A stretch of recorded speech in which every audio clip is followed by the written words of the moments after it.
When we read the Bible, we think it's an old book, describing things that happened unnumbered years ago. As I tell you, it's contemporary. You read about the flood, and we think, well, certainly that happened unnumbered. If it ever did happen, it happened unnumbered years ago. But this morning, as is my custom, I turned on the channel KFAC, that is a radio station. It plays through the day and night, 24 hours a day. Only lovely classical music, so you can read to that music. Only a few interruptions. On the hour, you get a 5-minute bulletin and a weather report. But between 9 and 10, it's always a lovely piano recital, as it were. The great masterpieces played by great artists. And so I can sit down with my Bible and read as I listen to the music. And the one interruption that came today was an ad from the Herald Examiner. And they were advertising this paper as the one paper in our city that gives the facts, only facts, not embellished. No frills, just plain facts, all facts. That's why we should buy that paper, because it's simply filled with facts. Well, facts have overflowed the world like the flood. Man actually is drowned with facts, victimized by facts. It is in the imagination that everything lives, and not in its actuality, not in the fact. Unless imagination penetrates the fact, the deluge remains a deluge. We are now in the deluge. This is the flood. A man is in jail, that's a fact. And he knows he's there for X number of years, that's a fact. And he simply waits and hopes that in some strange way that he will get some early release from this confinement. He never uses his imagination, save in some violent way to get out, but to penetrate the fact. When in March of 1943, by using my imagination to penetrate the fact that I too was in prison in the army, but I didn't want any part of it. And so I simply penetrated the fact and saw myself in New York City in my own apartment with my family. And in 9 days, I was out honorably discharged in my apartment in New York City. So I wrote a friend of mine who was in the army. He was my age. He was a Freudian, a professional psychoanalyst. But Freud was his background. That was his schooling. And when I wrote him in detail exactly what I had done, I didn't mince matters. I told him exactly what I did. How as I simply physically slept on my little bed in the barracks, I imagined I was simply elsewhere, and the elsewhere was a definite spot in space, in New York City, in my apartment.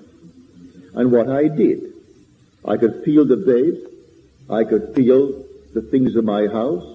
I went about feeling all the familiar objects in my apartment, and I gave them all the tones of reality and all sensory vividness to the best of my ability. And I touched everything, and it felt real. Then I went back to sleep, and then I told exactly what happened to me that morning. And then 9 days later, I was honorably discharged by the same man that had disallowed my application. He didn't answer my letter. Because in New York City, he used to come to my meetings as a friend, because he was so convinced that the Freudian concept was true. But he said, I come to your meetings for this reason, Neville. We knew each other well. He'd come home for dinner, I'd go to his place for dinner, but he said, I come to your meetings because you turn my daily bread into the substance of fairy. I sort of liked that, he said. But when I listen to you, I hold the chair And I put my feet right firmly on the ground to feel the reality and the profundity of things. You aren't going to take me away with you. You're going to leave me right here where things are solidly real, so I feel the place under my foot, and I feel the things next to my hand, and I hold on tightly as you weave your story concerning moving off in one's imagination. So he would not penetrate the facts. So when did he get out? When the other millions got out. So he remained with his facts for the next 3 years. I got out in March of 43. He came home to New York City in 46, demobilized as the other millions and millions of boys were. He could not let go of the facts. This is the flood, no other flood. This is the flood. We are drowned with facts, victimized by them. Now, does the Bible teach this story of getting through the facts using my imagination? It certainly does. Now, let me take you into the 27th chapter of the book of Genesis, the first book, the book of the beginning. If you're not familiar with the story of Isaac and his 2 sons, they were twins. Let me just refresh your memory if you've forgotten. It is said in the story that Isaac had, that is, his wife had the 2 sons, Rebekah, but he was the father of the 2 sons, Esau and Jacob. It is said that Esau was a hairy one. He came out first. And then Jacob came out second, and he had no hair. He was completely hairless, while Esau was covered in hair from head to foot. But he was the first. One was called Esau, and one was called Jacob, because he came out second and supplanted the other. Now we are told that when the father Isaac was old, and his eye was dim so that he could not see, in other words, he was blind, he said to his son Esau, I cannot see, and my days are numbered. I want you to go into the fields and hunt, and bring me some well-prepared, tasty venison as I like it, savory venison. We are told that Rebekah, who loved her second son more than she did the first, overheard the conversation between Esau and his father. And then because she loved Jacob and wanted Jacob to get the blessing, for the father feels his days are numbered, and he must now give his blessing to one of his sons, and the first one must get it. So the mother told Jacob what she had heard, and then suggested that we take one of the kids from the flock, and we kill it, and take the skins of the kid and put it upon you, so that you will have the appearance of Esau. Esau thought otherwise. He said, suppose my father discovers it. Then Jacob said, suppose my father discovers it. And the mother said, leave that to me. It will be on my shoulder if he discovers it. And send Jacob into the field to bring a kid. Well, he took that kid and brought it tastily prepared for his father. He came quickly into the presence of the father. And the father said to him, come near, that I may feel you, my son, whether you are my son Esau or not. So Jacob came near to Isaac his father, who felt him.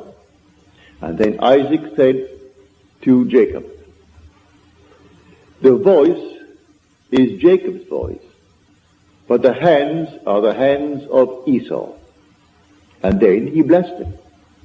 He gave him his blessing. He had no sooner left the presence of his father when Esau comes in now with savory venison. And the father said, well, who was it that came? For I have already eaten. Who came? And then he discovered it was his son Jacob who came with guile and betrayed him. But said the father, I have given him your blessing and I cannot retract it. And blessed he is. All will serve him. Everyone will serve him. Because I gave you the blessing and I cannot take it back. Now on the surface, you will say, now what is the story trying to tell us? Well, in this same book, in an earlier passage, we are told about the ark. build the ark with 3 decks, the lower, the second, and the third deck. Well, you think it's a huge, big building. Well, you use your imagination. You can't conceive of any building that could house all the animals of the world in pairs, and all the so-called good ones will be in 7 pairs, and enough food to feed them for 40 days and 40 nights. Well, you just simply could not conceive of it. Nevertheless, that's the story. But there are 3 decks. The obvious thing is the facts of life. Then there's psychological interpretation of these so-called stories, and then the spiritual consummation of the story.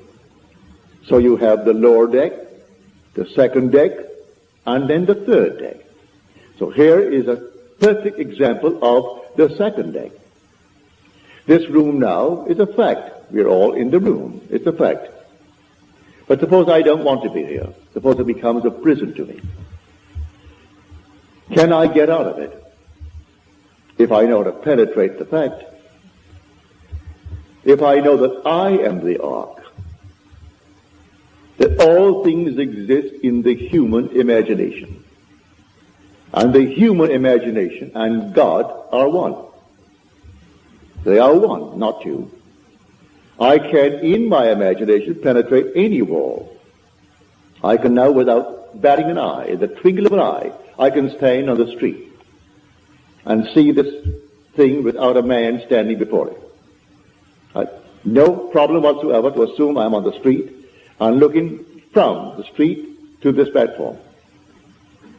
But you may say, well, what would that do? Well, let me do it and feel the reality, feel that solidity of the street under my foot and see this building from the street rather than looking to the street from here. If I do it and give it solidity, give it reality, I'll be compelled to go there. This is what Scripture teaches. So according to this audio by Neville Goddard, exiting the simulated reality is just conceptualized as transcending limiting beliefs. So basically, he's urging people to be aware of the illusion of reality, recognize that the limitations of this experience, of this reality, basically arise from the collective beliefs and societal conditioning. Understanding that these constraints can be rewritten is a crucial first step when exiting the simulation. The idea that Earth may be a simulation presents both a challenge and a unique opportunity for growth. By adopting Neville Goddard's teachings, we can unearth powerful tools to reshape our experience and transcend limitations imposed by a simulated existence. Exiting the simulation is not about a physical departure, but rather transcending mental confines and embracing the infinite possibilities that lie within.